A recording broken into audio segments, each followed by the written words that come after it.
commencer cet atelier, je vous prie, mesdames et messieurs, de nous lever en l'honneur de notre hymne national.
Monsieur le coordonnateur de l'Observatoire congolais du développement durable, OCDD en sigle, Monsieur le coordonnateur de la cellule d'analyse des indicateurs de développement RDC, CAID, Madame la coordonnatrice du projet SDG CAP de l'Université de Karolinska Institutet, qui ne sera pas avec nous, mais qui est ici représenté aussi, Mesdames et Messieurs les cadres de l'administration publique, représentant ici 13 ministères du gouvernement congolais, Mesdames et Messieurs, à vos titres et fonctions respectifs, bonjour.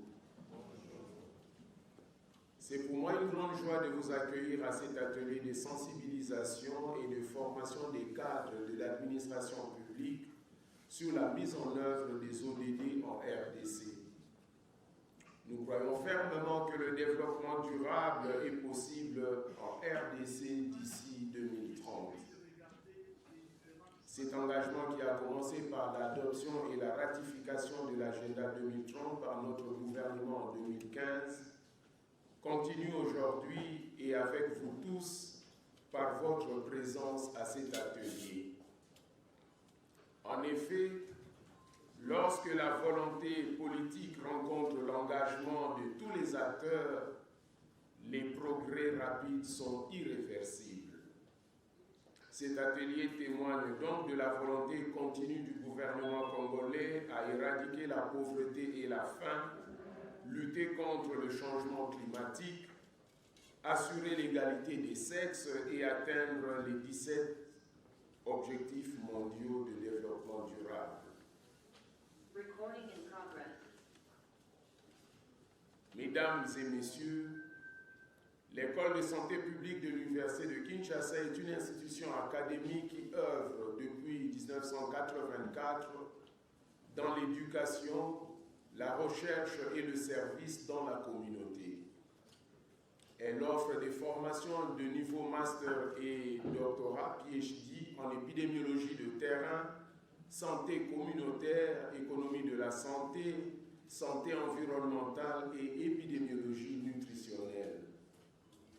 Elle contribue donc activement à l'ODD 4 en offrant une éducation inclusive, équitable et de qualité au profit des différents acteurs de tous les secteurs pour atteindre tous les autres ODD en RDC. L'école de santé publique de l'Université de Kinshasa s'est donc positionnée comme leader pour le réveil du secteur académique et des universités dans leur contribution à l'implémentation des ODD en RDC. En effet, l'éducation, la recherche et l'innovation sont explicitement reconnues dans plusieurs ODD et les universités clé qu'a joué dans leur réalisation. L'université, comme vous le savez, forme des futurs innovateurs, gestionnaires, implémenteurs et bailleurs des ODD à travers l'acquisition de nouvelles connaissances. Sous le projet SDG CAP et à travers une collaboration avec l'Université Karolinska Institutet de Suède, l'école de santé publique de l'Université de Kinshasa appuie le renforcement des capacités des acteurs de tous les secteurs du développement durable en RDC. En novembre 2021, nous avons mené une recherche sur l'interconnexion des ODD en RDC.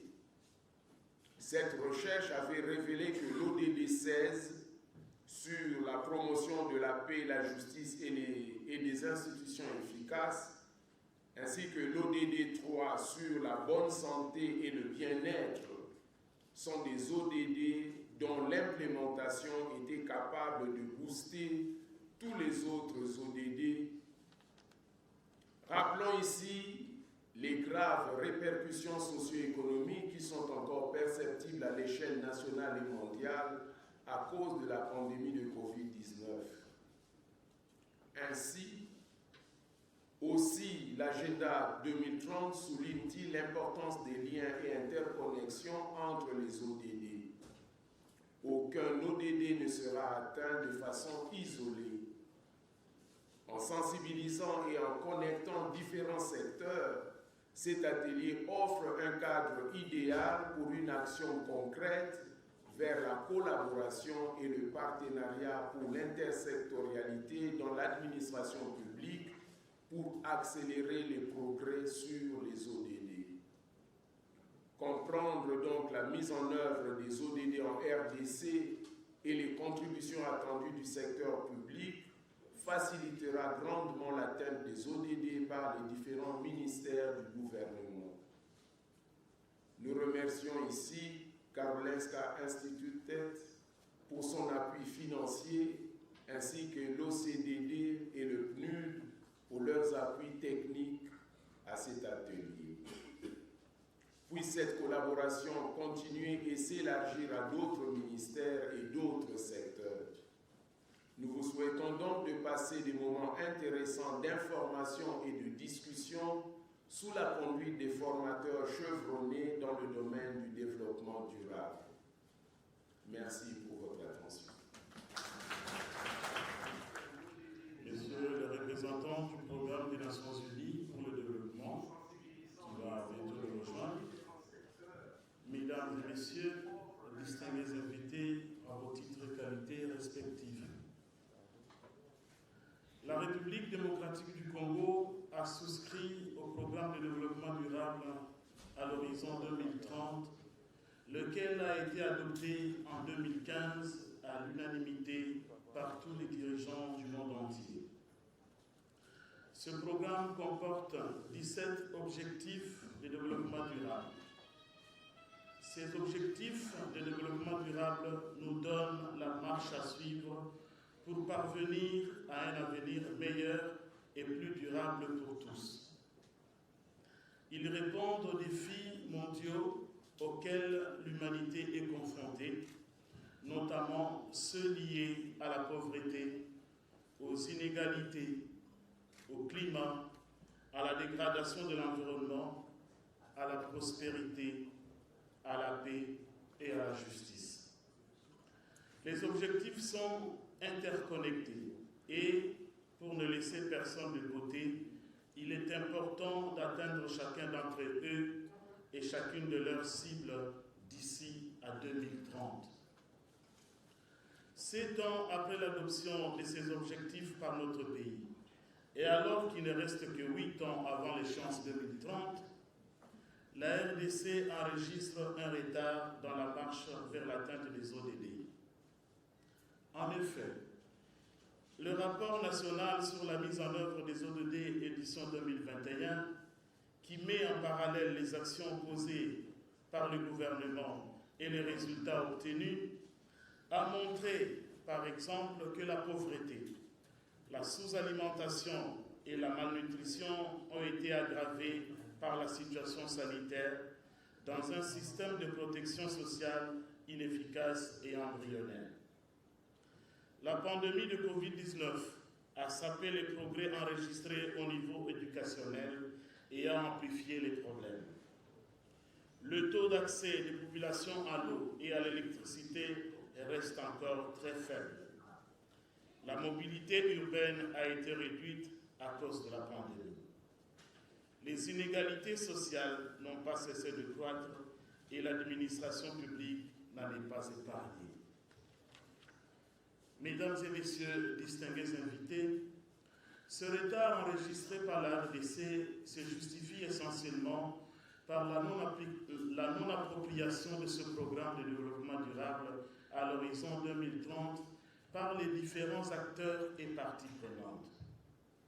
Ce programme, qui est très ambitieux et qui pose d'immenses défis pour sa mise en œuvre, exige des partenaires mondiaux revitalisés, soutenus par des politiques publiques nationales, des mécanismes de gouvernance réformés à tous les niveaux, national et local, une mobilisation accrue des ressources, une révolution des données statistiques, ainsi que le respect du principe des responsabilités mutuelles.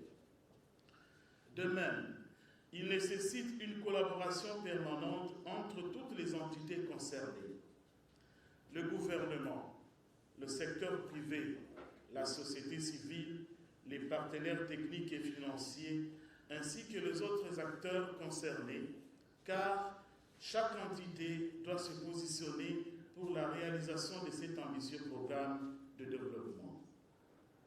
Or, ainsi que vous le savez, il n'y a pas de processus d'appropriation et d'engagement sans en amont un travail d'information et de sensibilisation. À cette fin, le ministère du Plan, à travers l'Observatoire congolais du développement durable, OCDD en cycle, et avec l'appui du PNUD, organise depuis 2016, dans quelques provinces pilotes, des ateliers réunissant 50 experts des directions des études et de planification de l'administration publique. Malheureusement, cette entreprise pourtant louable n'a pas atteint les résultats escomptés, d'autant plus que, d'une part, les ressources financières ont manqué avec le ralentissement de l'activité économique pour continuer à organiser les ateliers d'information et de sensibilisation dans les provinces, et d'autre part, parce que les différents services administratifs de notre pays ne parlent pas encore le langage des ODD.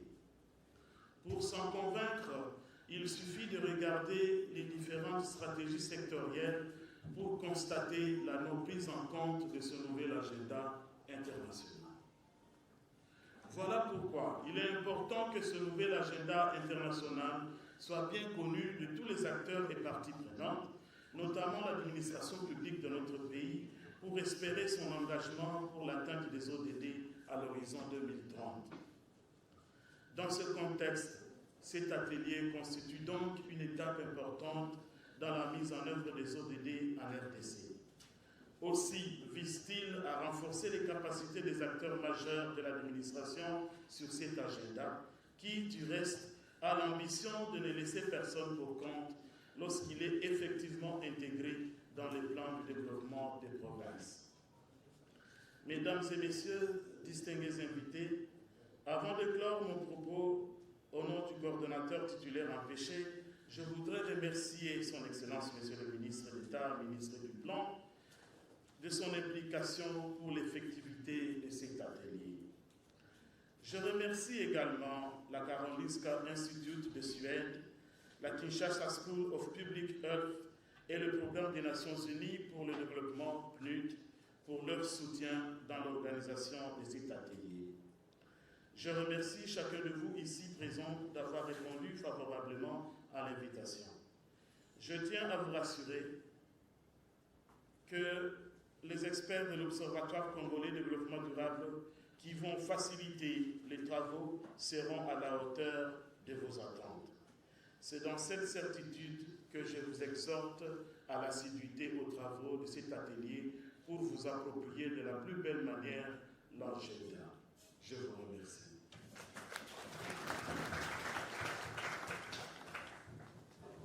Merci beaucoup, monsieur le coordonnateur, pour votre mot. À présent, nous allons... Cadre de l'administration publique, représentant de 13 ministères du gouvernement congolais, mesdames et messieurs, à vos titres et fonctions respectives, bonjour. C'est un grand honneur de vous voir réunis ici pour cet atelier de 2 jours sur la manière de mesurer les objectifs de développement durable et la collaboration multisectorielle pour atteindre des objectifs de développement durable et l'agenda 2030. Je suis Nina Bilbaï, coordinatrice du projet Renforcement des capacités pour le développement durable dans les États fragiles. Un programme de développement des capacités réalisé par l'école de santé publique de Kinshasa, l'université de Makerere en Ouganda, l'université de Belleville en Somalie et Karolinska Institutet en Suède, avec le soutien financier de la coopération suédoise ASTIC. Cet atelier fait partie de ce projet. Derrière les 2 jours à venir se cache un travail important et nous espérons que ces 2 jours vous seront utiles dans votre travail futur pour améliorer les conditions de vie de la population de la RDC et de la communauté mondiale. Ce projet s'appuie sur le fait que les objectifs de développement durable ne pourront jamais être atteints sans collaboration multisectorielle. Nous devons collaborer au-delà des limites de vos propres compétences pour surmonter les obstacles qui se trouvent sur notre chemin pour une société plus égale et plus juste. J'espère que ces 2 jours vous permettront d'approfondir vos connaissances sur les objectifs de développement durable, sur la manière de les atteindre et surtout de commencer à réfléchir à la manière dont vous pouvez collaborer ensemble pour réaliser le potentiel de la RDC. Profitez de l'occasion pour discuter, apprendre les uns des autres, accueillir de nouvelles perspectives et établir de nouveaux contacts que vous et vos ministères pourraient utiliser pour une collaboration multisectorielle efficace. Je vous remercie.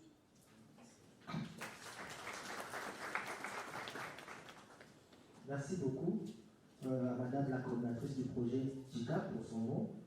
À présent, nous allons accorder la parole au représentant du PNUDS qui va faire sa présentation sur les enjeux et même le progrès. Je pense que tous avons maintenant une idée claire sur le rôle qu'a joué la RDC dans ces ODD. Merci beaucoup pour cette présentation sur les enjeux actuels et même les ateliers en matière de ODD. Ainsi, nous allons prendre une petite pause pour côté de famille et après partager notre travail.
Mais un des problèmes, comme je disais tantôt, indiqué par le coordonnateur de l'OCDD, c'est que y a une faible appropriation de l'agenda. Et cette faiblesse, on la constate également au niveau de l'administration de manière générale.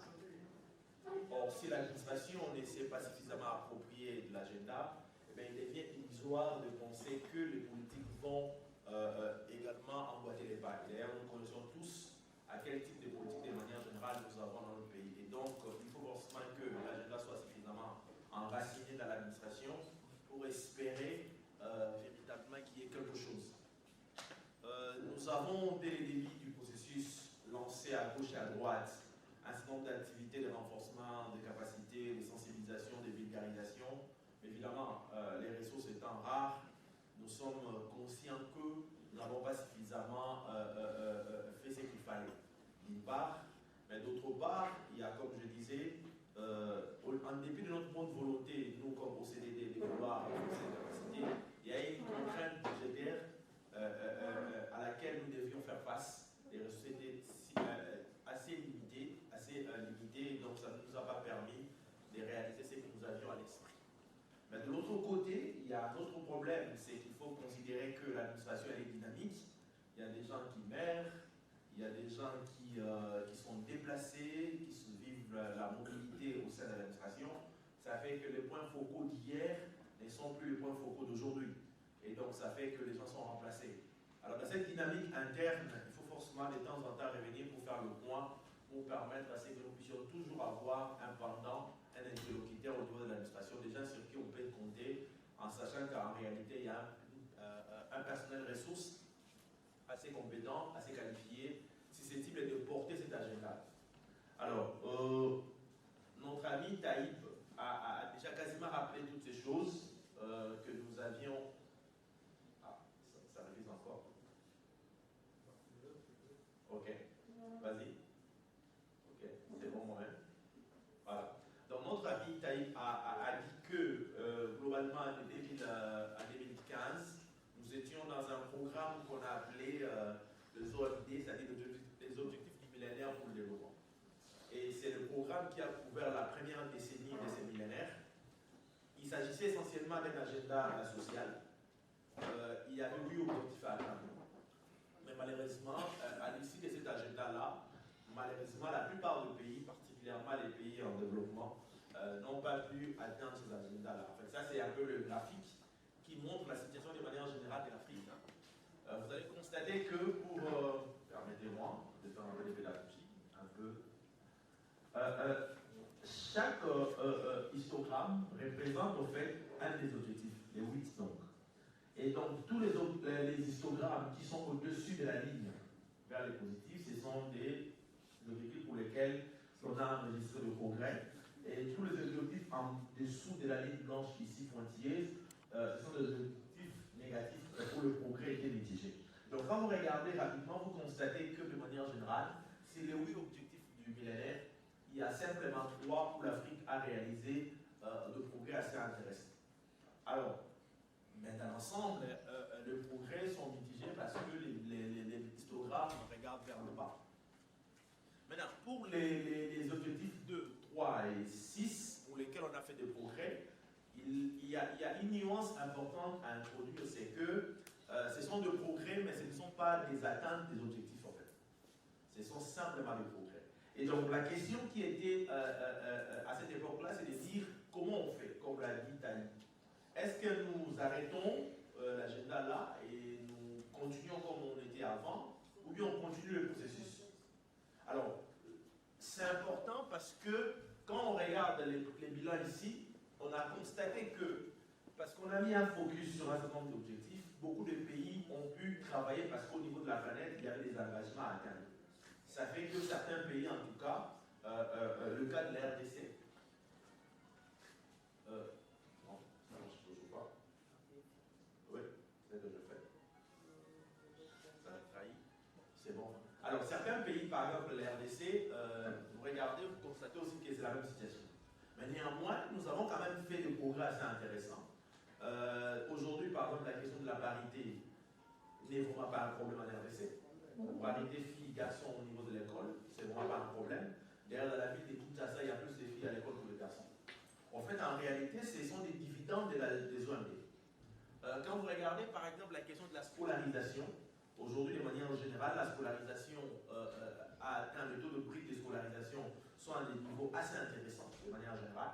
C'est aussi parmi les dividendes des ONG. Quand vous regardez par exemple le sixième objectif, qui portait notamment sur des maladies, et principalement les sida, c'est l'unique cible d'ailleurs des OMD que la RDC a pu atteindre. C'est-à-dire que nous avons vraiment dépassé les attentes, nous avons réalisé, nous avons contrôlé la progression du VIH. Mais de manière générale, quand vous regardez les tableaux, vous vous rendez compte que les résultats sont négatifs. Alors on se dit, faut-il arrêter ça ou pas? Or, nous sommes conscients qu'en réalité, les maigres progrès que nous avons réalisés sont, en fait, la conséquence logique du fait que nous étions embarqués dans un agenda international. Deuxième chose, c'est que nous avons également constaté que, à côté justement de cet agenda, il y a eu beaucoup de choses qui ont été faites. Ici, je souligne par exemple le fait qu'aujourd'hui, nous avons commencé à développer, je ne sais pas s'il y a des gens de l'INS ici. Non, Institut national des statistiques, non. Alors nous avons par exemple commencé à avoir des enquêtes qui nous permettent d'avoir des informations sociales. Or, c'est parmi les informations que nous n'avions pas régulièrement. Il faut compter le fait que... Désolé. Désolé en tout cas. Merci. Il faut compter le fait que l'enquête 1, 2, 3, la première a été conduite en 2005, la deuxième en 2012, mais c'était aussi en partie pour apprécier les questions de zone D. Vous regardez EDES, vous regardez en partie MIX qui est international, mais qui en partie prend des questions de zone D. Toutes ces enquêtes-là que nous avons aujourd'hui de manière générale dans les pays, puis notamment, sont des enquêtes au fait, qui sont nées à la suite de l'adoption de l'agenda OMD. Donc cet agenda-là a eu au-delà des objectifs un certain nombre de choses assez intéressantes pour le pays. Alors c'est comme ça qu'on a dit, en fait, il faut que l'on fasse un bilan. Et en faisant les bilans, Ban Ki-moon à l'époque avait mis en place un comité de haut niveau des experts indépendants qui devait réfléchir sur l'après. Et parmi les réflexions qui sont sorties de ces des recommandations qui ont été formulées par les experts, c'était dit qu'il fallait continuer, mais en ayant une autre manière d'aborder l'agenda. Tu peux? Et c'est comme ça qu'on va parler d'un agenda post-2015. Alors cet agenda ici, tu peux balancer s'il te plaît. Ce nouvel agenda a une logique légèrement, disons, non pas légèrement, totalement différente du précédent. Dans quel sens? C'est que le OMD, de manière générale, c'était un agenda qui était à caractère social. C'était un agenda qui était mis en œuvre par les pays en développement. C'était un agenda qui concernait que le pays en développement. Et tous devaient travailler sur le même objectif, sur le même cible, de la même manière. Alors que cette fois-ci, l'esprit même de ce nouvel agenda, il est totalement différent. C'est que déjà dès le départ, lorsqu'on arrive à la veille de 2015, on met en place une équipe technique des experts de haut niveau, indépendants. Ces experts ont commencé à réfléchir. Premièrement. Deuxièmement, on va mettre en place, c'est que, Taïb a parlé tantôt, on va prendre 50 pays pilotes pour expérimenter quelque chose, c'est-à-dire on est, notamment la RDC d'ailleurs, on est venu dans ces pays-là pour essayer de collecter des informations au niveau national. On a demandé aux gens ce qu'ils voulaient vraiment. À l'époque, le ministère du Plan s'était déployé pour aller dans les provinces, dans nos territoires, pour essayer de parler avec le commun mortel. Troisième chose, c'est qu'il y a eu, ce que vous voyez là à côté, c'est une enquête mondiale. On a fait une enquête mondiale en ligne où, en fait, chaque pays devait se prononcer. Donc, contrairement aux OMD, ici nous avons un agenda qui n'est pas simplement un agenda top-down, mais plutôt un agenda qui mélange le top-down et le bottom-up. C'est-à-dire que le niveau vient d'en haut, mais il y a aussi un niveau qui vient de là-bas. Et c'est le croisement de ces deux types de consensus que va naître cet agenda ici. Une autre différence importante qu'il faudra retenir de cet agenda ici, comme je le disais, le premier qui est social, celui-ci va au-delà du social. Parce qu'il constate qu'on ne peut pas atteindre le social si vous ne faites pas l'économie. Vous avez besoin de la prospérité économique pour avoir suffisamment de ressources pour sortir des gens de la pauvreté, il faut de la prospérité. Mais la prospérité, vous devez la faire aussi en tenant compte de l'environnement. Mais toutes ces questions-là sont possibles simplement dans une situation où l'environnement institutionnel est stable et de qualité. D'où, contrairement aux OMD qui avaient 8 objectifs, cette fois-ci, on est passé de 8 à 17. Parce que simplement, on a intégré d'autres dimensions, notamment l'environnemental, l'économique et l'institutionnel. Alors, mais il y a aussi d'autres différences importantes qui se dégagent. Ici, nous avons affaire à un agenda qui ne s'applique pas seulement aux pays en développement, mais c'est un agenda qui s'intéresse à tous les pays, contrairement aux OMD. C'est-à-dire que tous, nous sommes embarqués dans l'agenda, que tu sois États-Unis, Japon, RDC, Suède, compagnie, nous sommes tous embarqués dans cet agenda-là. Ça, c'est une troisième différence importante. Mais une quatrième différence importante, c'est la complexité même de l'agenda, qui provient du fait que justement, il faut créer un agenda qui arrive à mélanger et les pays développés et les pays en développement. D'ailleurs, il y a 17 objectifs, mais dans chaque objectif, il y a des sous-objectifs. Et ce qui fait qu'en réalité, ce qu'on appelle les sous-objectifs, ce sont des cibles. Et ces cibles-là, il y en a 169 cibles. Au départ, il y avait 241 indicateurs pour suivre ça, mais je vais y revenir plus tard. C'est les 241 indicateurs, ça change, je vais revenir sur ça plus tard. Donc, globalement, vous remarquez qu'il y a des différences qui, en réalité, se sont imposées avec le nouvel esprit, avec le nouvel agenda. Ce qui est déjà assez intéressant, c'est que le graphique que j'ai mis là, c'est un peu le graphique, l'enquête de l'RDC, les résultats de l'RDC. Alors, c'est écrit en anglais, je ne sais pas si vous arrivez à voir. Quand vous regardez bien, vous remarquerez que la première, là, oui, merci beaucoup, c'est en anglais, on dit une bonne éducation. Deuxième, on dit les meilleures opportunités d'emploi. Troisième, on dit protection contre la violence. Troisième, on dit meilleure santé. Quatrième, on dit des gouvernements responsables et honnêtes.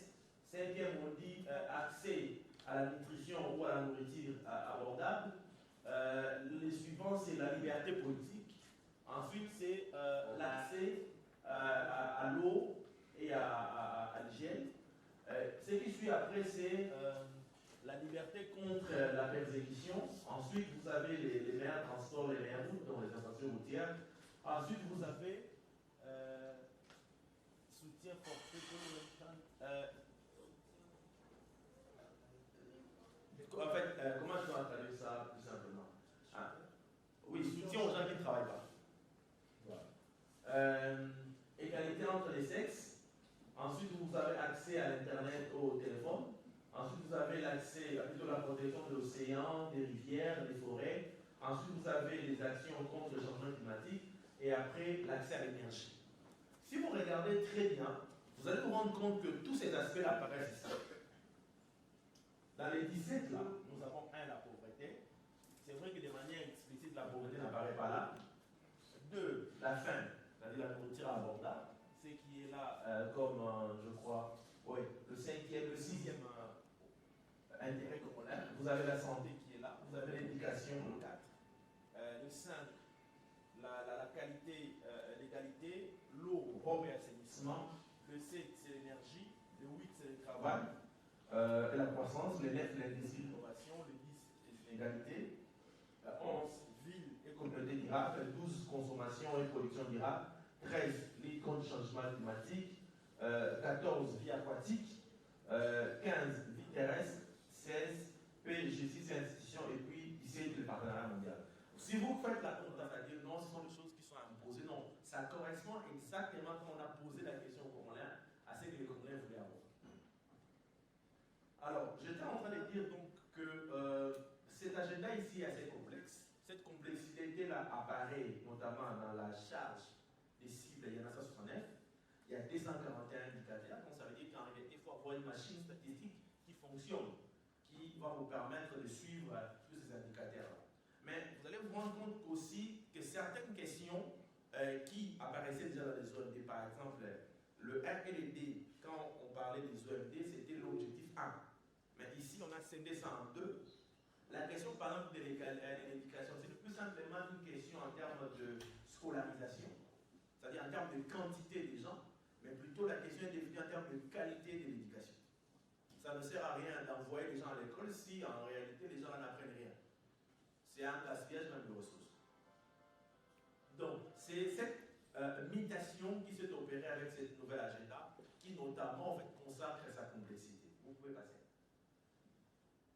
Alors, comme je disais, cet agenda est une fusion en fait, de plusieurs agendas. Nous avions l'agenda social, les OMD, mais parallèlement, il y avait aussi ce qu'on a appelé l'agenda des Rio, qui s'occupe en fait des questions environnementales. Donc, quand on est arrivé aux ODD, ce qu'on a fait, c'est simplement de dire on ne peut pas suivre plusieurs agendas au même moment, c'est compliqué, c'est complexe, et parfois contradictoire. Pourquoi ne pas simplement créer quelque chose qui fusionne les deux? C'est ce que l'on a fait avec l'agenda actuel. Et tu peux passer?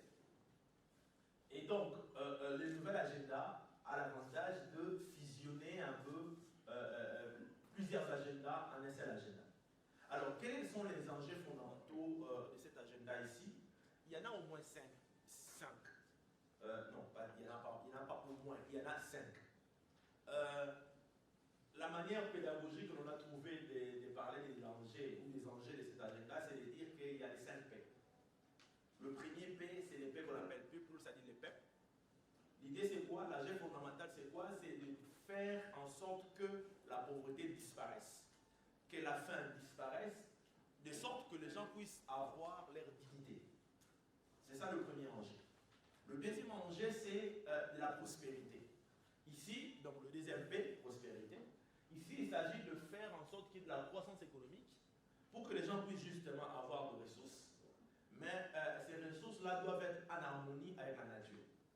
Évidemment, ceci n'est possible que s'il y a la paix. Donc le troisième P, c'est la paix. Il faut garantir à ce que les gens vivent dans une société pacifique, sans conflit. Ça, c'est le troisième enjeu. Et puis le quatrième enjeu, c'est le partenariat. On ne peut pas espérer avoir la paix s'il n'y a pas de meilleurs partenariats.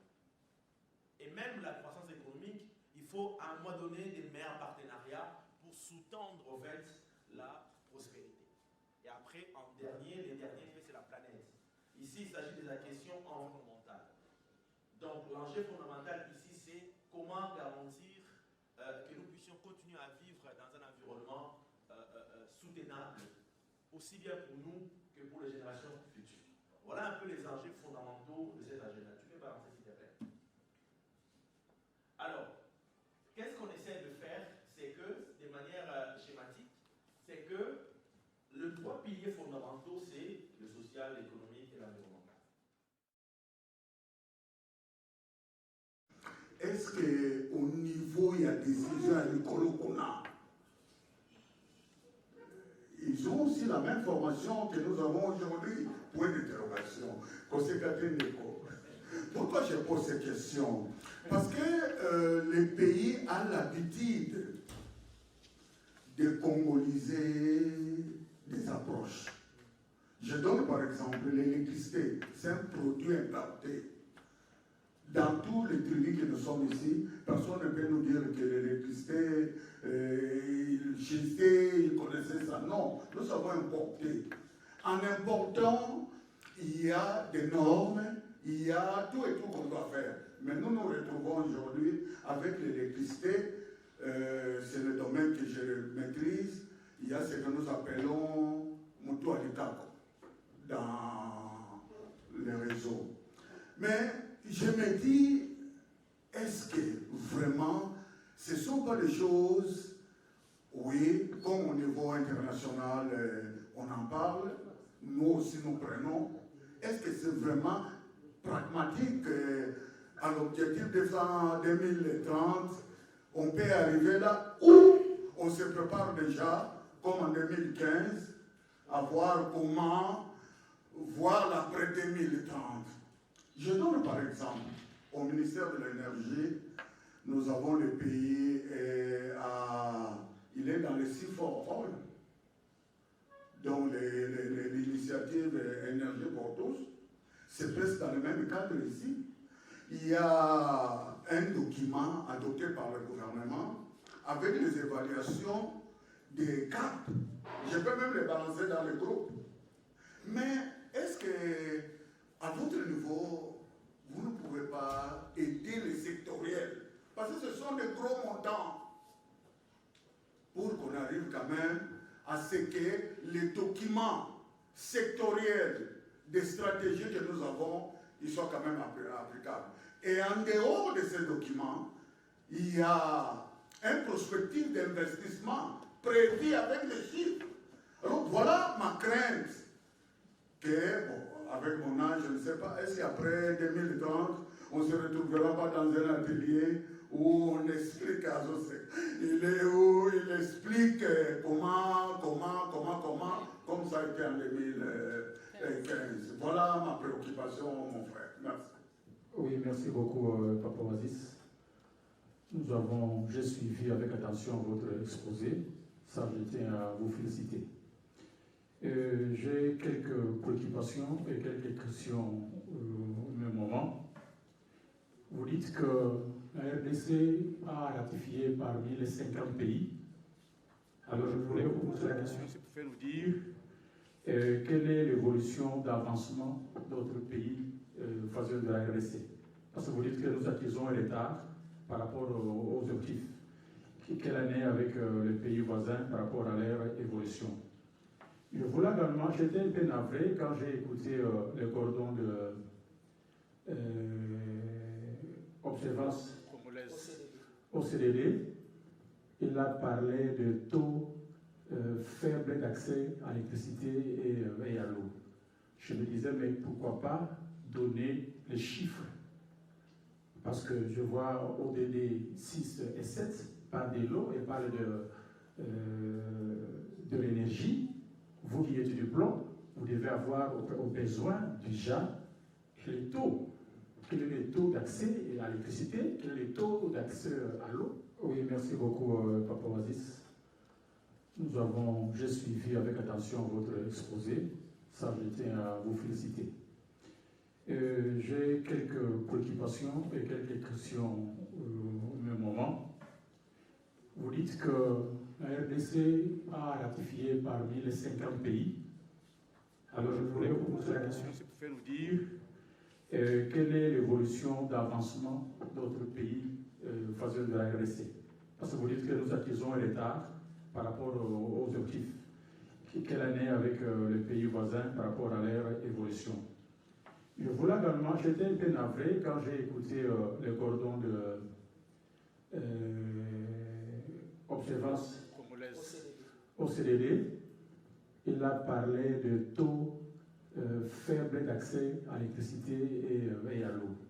Je me disais, mais pourquoi pas donner les chiffres? Parce que je vois ODD 6 et 7 parle de l'eau et parle de l'énergie. Vous qui êtes du plomb, vous devez avoir au besoin déjà les taux. Quel est le taux d'accès à l'électricité? Quel est le taux d'accès à l'eau? Vous savez également que l'Afrique elle-même pollue à l'auteur de 4%. Et pour les 4% que l'Afrique pollue, l'Afrique du Sud, à lui-même, produit 80%. Donc les 20, c'est d'autres pays qui s'en partagent. Et la RDC pollue à quelle hauteur? Faute de quoi? On n'a pas d'industrie. Si aujourd'hui on posait la question aux amis de OCDE, quelle est la zone industrielle de la RDC? Si l'autre fois hier c'était l'humidité, qu'on a connu l'humidité, une carte industrielle. Pouvez-vous nous dire aujourd'hui quelle est la zone industrielle de la RDC? Donc pour éradiquer également les phénomènes de pauvreté, donc il faut industrialiser le pays. Je dis, je vous remercie. À mon propos, le secrétaire général, M. Antonio Guterres, dit que le monde entier a connu un retard considérable dans l'atteinte des ODD, notamment lié à la Covid-19, la guerre en Ukraine et beaucoup de crises. Il y a également des hausses des prix. Et la RDC n'est pas épargnée à cela. Si nous voyons aujourd'hui le contexte économique et social et toutes les difficultés que nous sommes en train de vivre aujourd'hui. Ma préoccupation était de savoir, vous nous avez dit que vous venez de publier le rapport de l'état de lieu de ZEDD.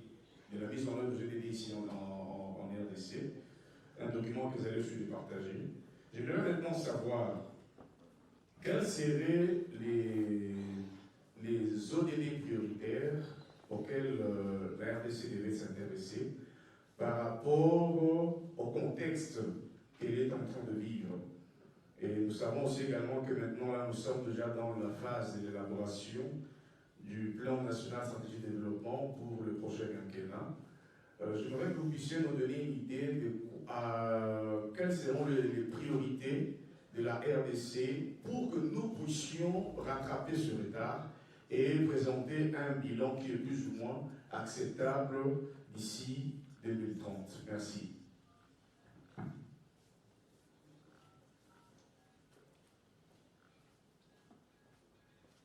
C'est les OCDD. Est-ce que vous avez un politique qui peut permettre à ce que vous, comme vous connaissez les partenaires, vous avez répertorié, vous pouvez les orienter du côté de chaque secteur public, de chaque ministère, afin de produire au moins des rapports et de faire des diagnostics et les suivis d'évaluation de cet objectif par chaque secteur. Je ne sais pas si c'est possible. Aussi, deuxième chose, c'est par rapport au nombre de ministères ciblés qui sont ici. Vous avez parlé, et ce n'est que nous sommes qu'à 13 ministères sur les 5 à 6. Quels sont les critères de ciblage que vous avez fait pour les 13 au lieu des 30 ou voire même les 5 à 6? C'était ça. Partout où nous sommes passés, on a vu que les pays qui cultivent beaucoup se sont développés. Bon, si on parle, moi je réfère toujours, je vois le ODD 1, 2, 3, donc on peut dire un ventre affamé à point d'oreille. Donc l'agriculture qui est prônée comme priorité de priorité. Moi je suis là en tant qu'ODD, en tant que représentant ici au Oasis. Qu'est-ce que vous faites pour que l'agriculture puisse se développer, pour qu'on puisse vraiment financer l'agriculture? Puisque moi je vois que c'est un secteur qui est ignoré. On ne fait que parler priorité de priorité, mais c'est un secteur qui n'est pas financé. Et pourtant, c'est l'agriculture qui fait qu'un pays puisse se développer partout dans le monde. Vous savez cela. C'est ça ma question. Notre spécificité, justement, c'est d'éviter de parler en l'air. Nous prenons suffisamment au sérieux ce travail pour que l'orientation de la politique publique soit suffisamment... Vous m'avez sans doute écouté quand j'ai parlé de la rigueur. Donc, on ne se permet pas de faire des assignations ou des affirmations gratuites. Toutes nos affirmations ont tendance à s'appuyer sur une analyse rigoureuse, sur des chiffres, pour que ça ne soit pas des intentions, des souhaits ou plutôt de la philosophie simplement. Non, non. Par exemple, par rapport à la pauvreté, nous savons que quand vous regardez la dernière enquête, je vais évoquer ça dans le troisième speech que je vais faire après la pause, c'est qu'on sait qu'aujourd'hui, quand vous regardez la pauvreté au sein international, le taux de pauvreté est de 74,7%. Au sein de 1,9 $. Ça veut dire qu'en réalité, 75% des Congolais vivent avec moins de $1, moins de $2 par jour. Ça, c'est au sein international. Maintenant, si vous prenez au sein national, le taux il est de 56,2%. Le sein international, il est un peu plus large que le sein international. Les pays ont la liberté de définir aussi son seuil national. Donc, notre seuil au niveau du pays, il est un peu plus large. Quand vous regardez, par exemple, un autre indicateur que vous vouliez, pour lequel vous vouliez que je donne un chiffre, quand vous regardez, par exemple, l'accès à l'énergie, nous savons qu'aujourd'hui, 28,4% de Congolais ont accès à l'énergie. 28,4% de Congolais ont accès à l'énergie. Nous avons baissé un peu de ce qui avait été calculé dans Mix. Mix, c'était 2018. EDES, plutôt. Et JODD, c'est 2020. Là, c'était 29, quelque chose. Maintenant, on est tombé à 28,4. Quand vous prenez l'accès à l'eau, c'est 57,6 de Congolais ont accès à l'eau, à des sources d'eau améliorées, ce qui est encore très faible par rapport au potentiel du pays. Alors, moi, je préfère toujours que quand quelqu'un dit c'est faux, que vous puissiez me balancer un chiffre vérifiable. Vous pouvez lui présenter les micros.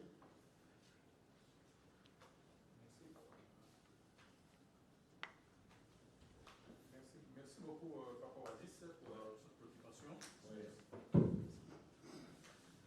Qu'il vous soit souvenu lors de colloque. Très simplement, vous pouvez regarder les rapports de la Banque centrale qui est produit chaque année. La Banque centrale communique ça chaque année. La Banque mondiale calcule ça pour tous les pays du monde. Bref, ce que j'essaie de dire, c'est quoi? C'est que la discussion y a eu. Malheureusement, je ne sais pas qui a donné au président de la République, qui a glissé ces chiffres-là dans son discours, que je suivis avec attention, mais avec regret. Parce que, comme je vous dis, vous pouvez regarder les enquêtes le plus récentes du pays, c'est Mix 2018, qui est appuyé par l'UNICEF et qui est faite dans tous les pays du monde, avec la même rigueur. Et puis, l'enquête, la toute dernière du pays, qui calcule le taux d'accès à l'énergie, c'est une SJODD. L'enquête que j'ai évoquée quand je parlais avec mon collègue de l'emploi. C'est cette enquête-là qui donne le dernier chiffre que nous avons au pays, c'est de 28%. Maintenant, si quelqu'un estime qu'il n'est pas d'accord avec ces chiffres-là, il n'a qu'à écrire à l'INS, à montrer sa méthodologie, qui doit respecter les standards de la rigueur qu'il faut, et nous donner ça. Mais ça n'existait pas. Donc, c'est-à-dire que c'est comme ça que j'ai dit, même 28% là, pour un pays comme le Congo, c'est extrêmement faible. C'est extrêmement faible. Oui, s'il vous plaît. Oui. Je voulais, quand on parle, il y a des approches. Alors, avec ce modèle-là, qu'est-ce qu'on fait? C'est que nous avons créé la RDC, mais dans ce modèle-là, dans lesquels vous pouvez faire des simulations pour dire quelles sont les politiques publiques que vous pouvez mettre en place qui peuvent avoir le maximum d'impact susceptible de permettre au pays d'avoir le maximum de résultats d'ici à 2030. Évidemment, il est déjà clair, le modèle le montre, je vais aussi vous le prouver dans le troisième exposé déjà, qu'aujourd'hui, au sein où nous en sommes, il est impossible de la RDC en 2030 d'atteindre les ODD de manière générale. On peut atteindre certains, on peut atteindre certaines cibles, mais les retards que nous avons enregistrés, il est clair que nous ne pouvons plus dire que nous allons atteindre tout. Mais qu'est-ce qu'on peut faire pour essayer de maximiser le plus possible nos chances dans les ODD que nous pouvons faire nos progrès considérables? Alors, pour répondre à une telle question, nous avons construit ce que je venais de dire là.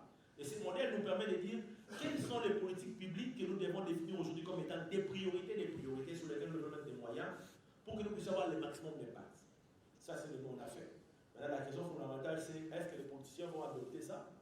Est-ce que vous, le sectoriel, vous allez aussi intégrer ça, intégrer ça dans votre logique à vous? Ça, c'est une autre question, une autre paire de manches. Nous allons parler de ça aussi comme étant un des défis fondamentaux de l'atteinte des ODD. Je crois que j'ai tout épuisé. Il y a à part notre collègue que j'ai dit que je vais répondre après. Merci beaucoup. Je pense que si dans notre pays, c'est que vous avez des ministères parfois qui s'entrecroisent, mais séparés, ça pose problème. Mais la plus grande justification, elle est budgétaire. Imaginez, cette formation se cadrera plus ou moins un coût. S'il faudrait inviter les 65 ministères, c'est un problème. C'est ainsi que nous sommes servis de ces ODD pour se dire, bon voilà, nous pensons réunir le grand nombre de gens qui peuvent représenter les différents secteurs, les différents ODD. Vous avez les gens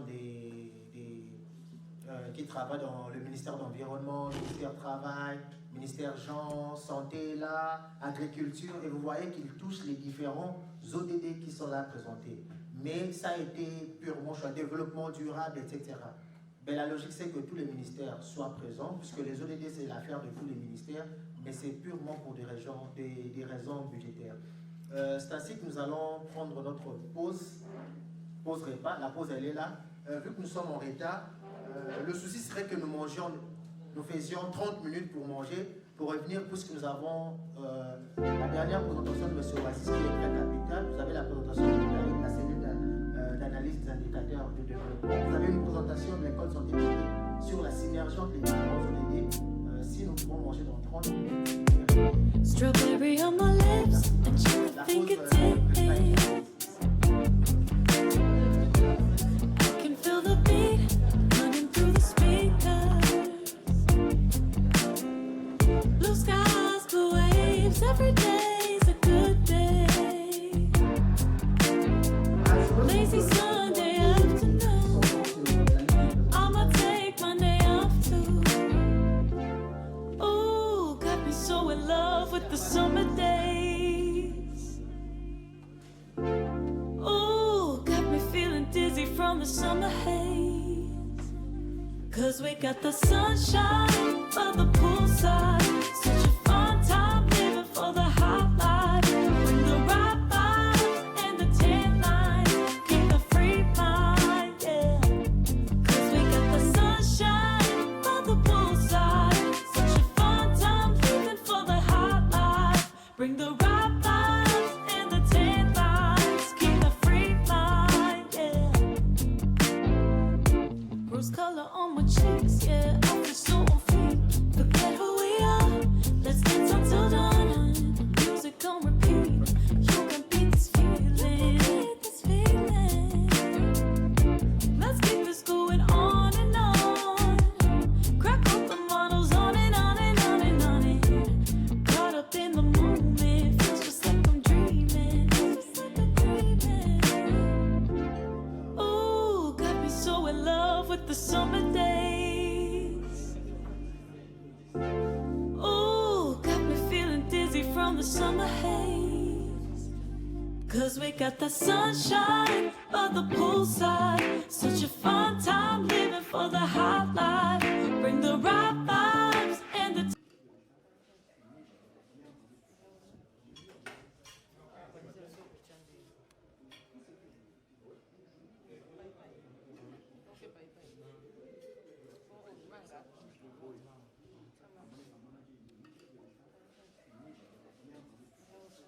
de la santé, particulièrement avec Conanut, mais aussi avec les histoires de malnutrition aiguë dans Conanut.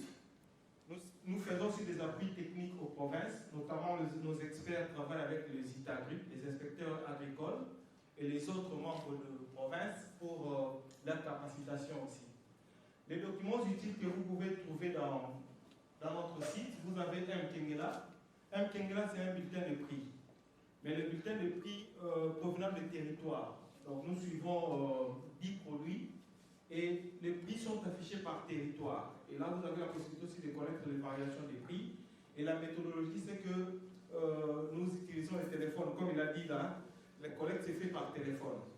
Donc nous avons une base de données de différents commerçants et c'est avec eux que nous discutons et nous avons une conversion pour avoir des unités standards, donc des kilos ou les livres. Nous sommes aussi dans la sécurité alimentaire.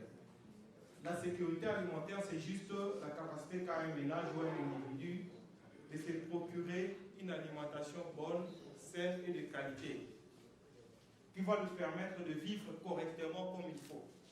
Nous avons aussi produit un document sur la classe de la pauvreté, parce que nous avions remarqué que la pauvreté était plus mesurée sur le plan global, provincial et autres. Et nous avons trouvé que c'était utile de partir des territoires pour mesurer un peu la pauvreté à partir des territoires, en utilisant toujours l'approche monétaire. Mais pour ces cas, nous étions à un revenu inférieur à 1,25 $, comme c'était le cas avant. Alors, pour l'analyse de la pauvreté, notre unité d'analyse, c'était les territoires. Source de données, c'était les enquêtes ménages menées en octobre 2017, parce que les agents CAIC, les experts CAIC font aussi des enquêtes ménages. Ces enquêtes ménages-là alimentent aussi les ateliers IPC, qui font la classification des provinces ou des territoires selon la sécurité alimentaire. Nous sommes partie prenante dans ça. Et dans ce cas, nous avions fait 76 territoires sur les 125, parce qu'il y a des contraintes financières et autres. Mais nous étions quand même arrivés à 76 territoires sur les 145.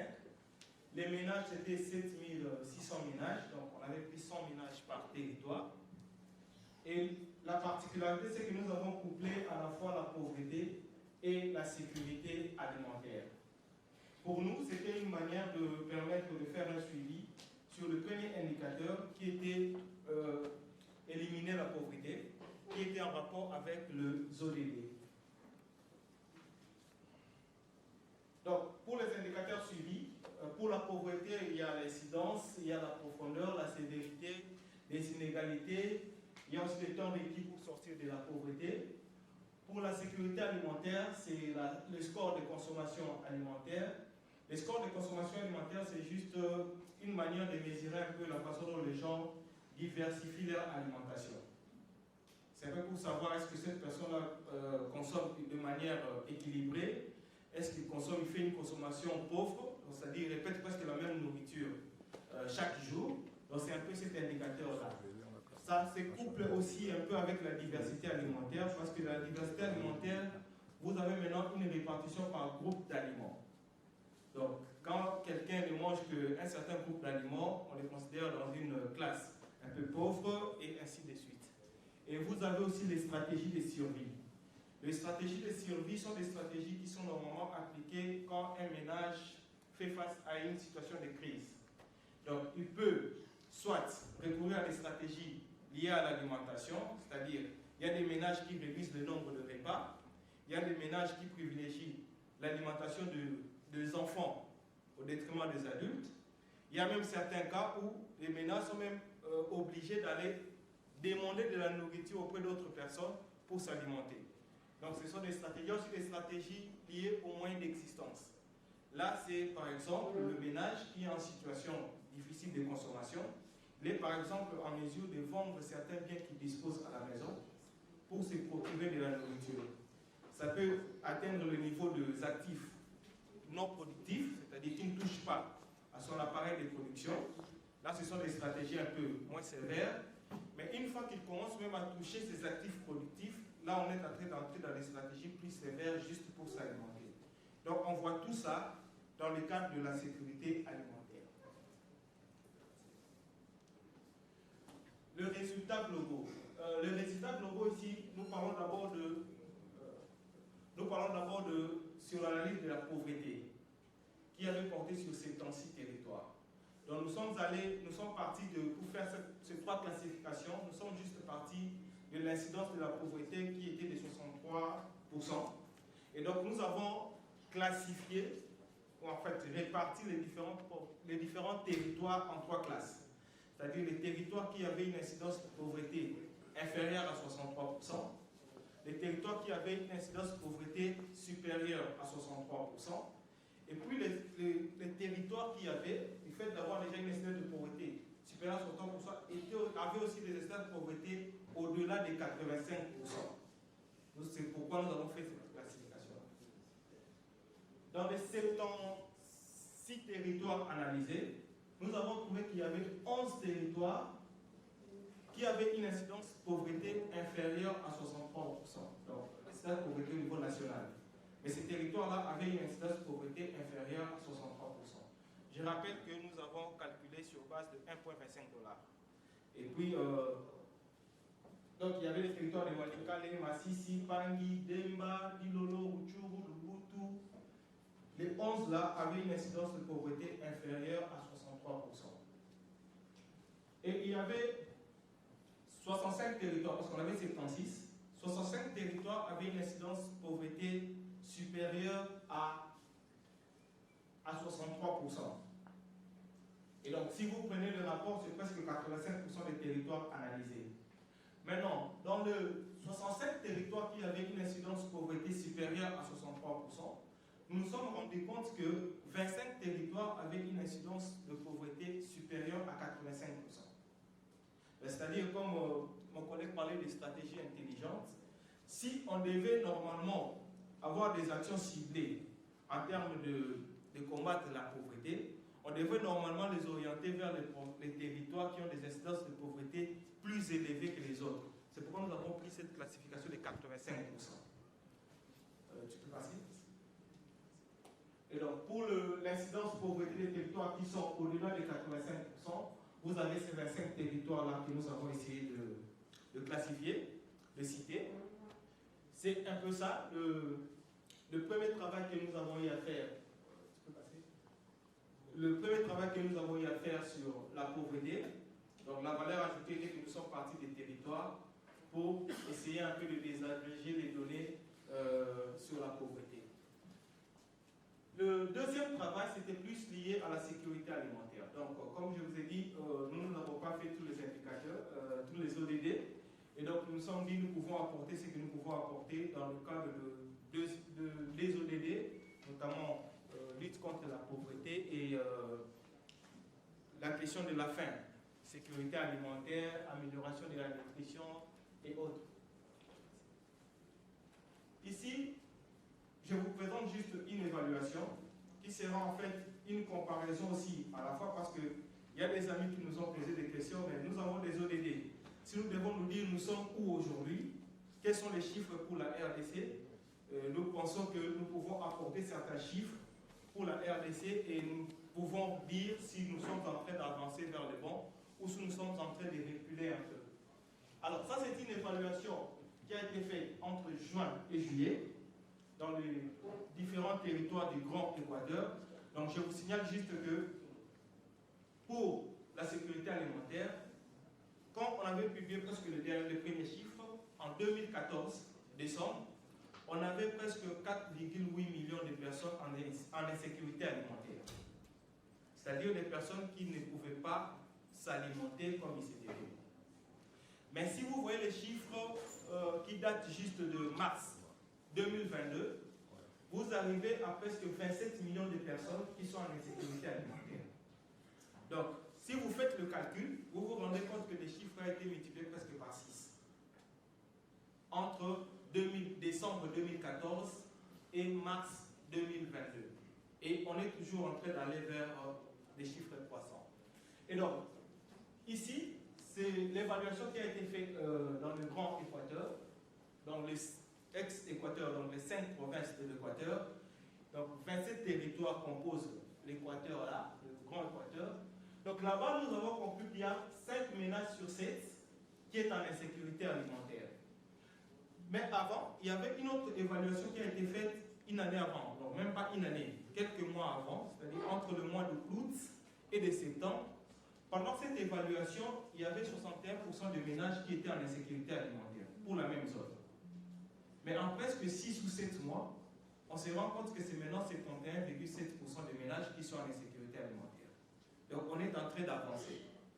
Donc on est encore en train de s'éloigner de notre objectif d'éliminer la faim.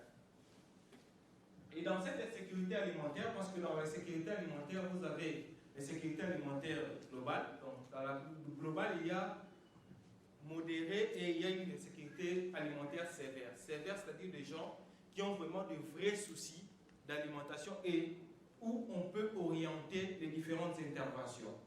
Modérés, ce sont des gens qui sont déjà en insécurité alimentaire, mais qui peuvent encore tenir.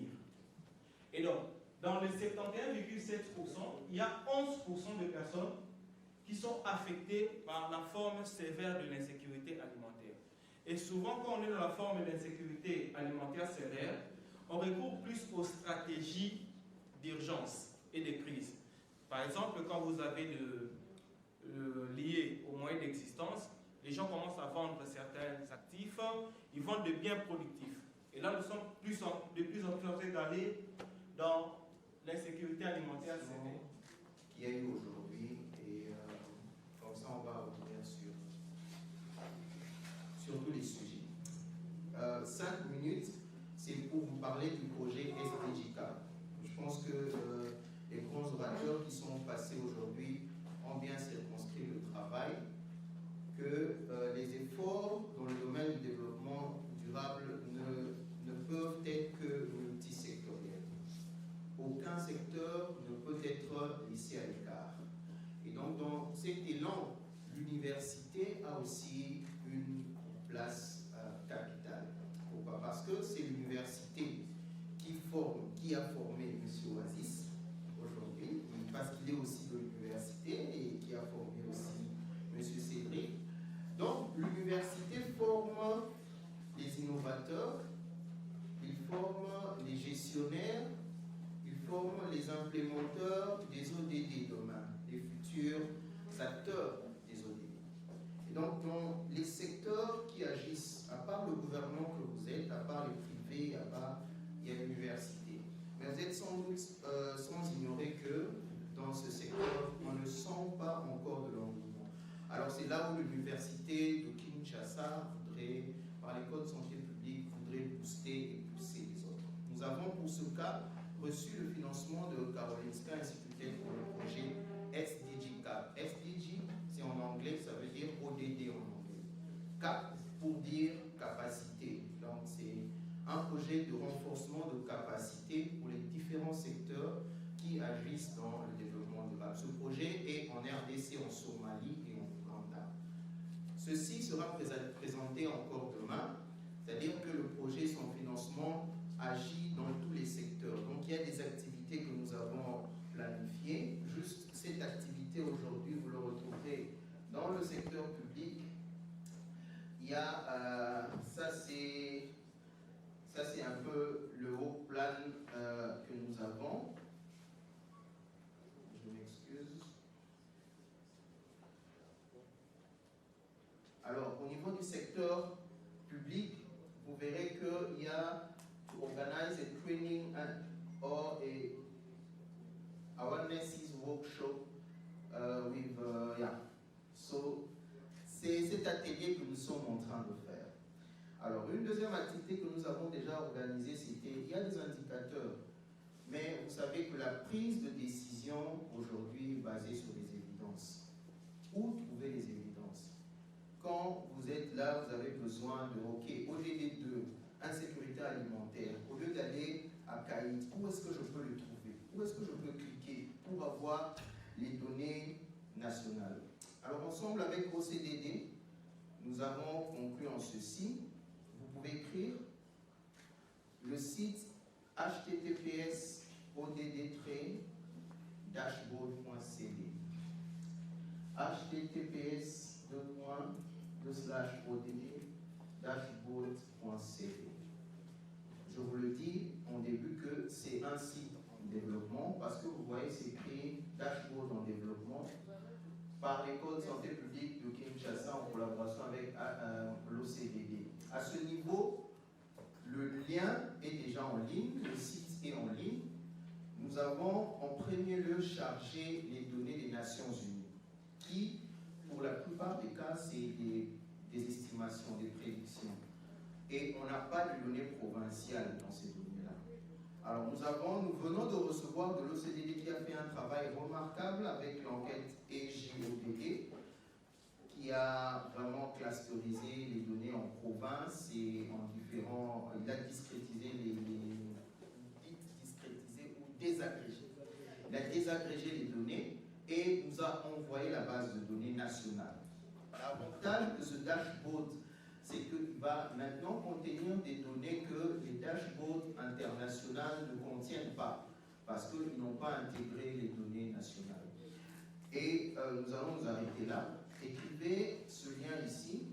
Vous avez le temps de cliquer dans https://odd-dashboard.cd.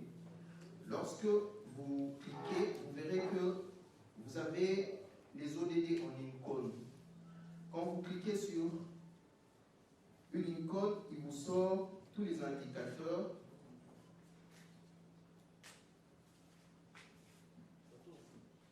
Voilà, je pense que c'est la connexion.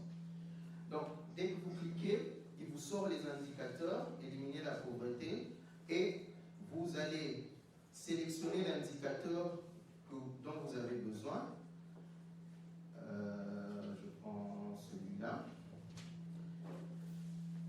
Et il vous donne le graphique, et pour le graphique, vous pouvez demander les différentes discrétisations que vous pouvez avoir. Donc c'est un outil qui a été fait dans le cadre de cette collaboration secteur académique et secteur gouvernement public, et pour montrer vraiment que nous devons travailler ensemble. Le lien c'est https://odd,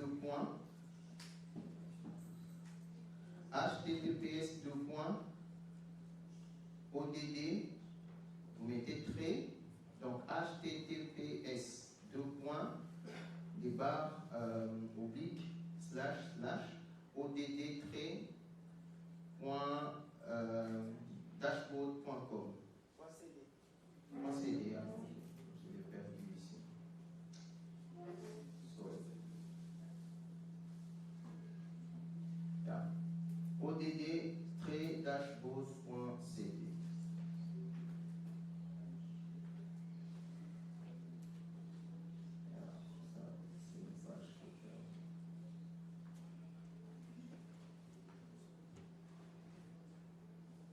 Nous avons dit et nous vous remercions. Alors, les instructions, c'est que nous avons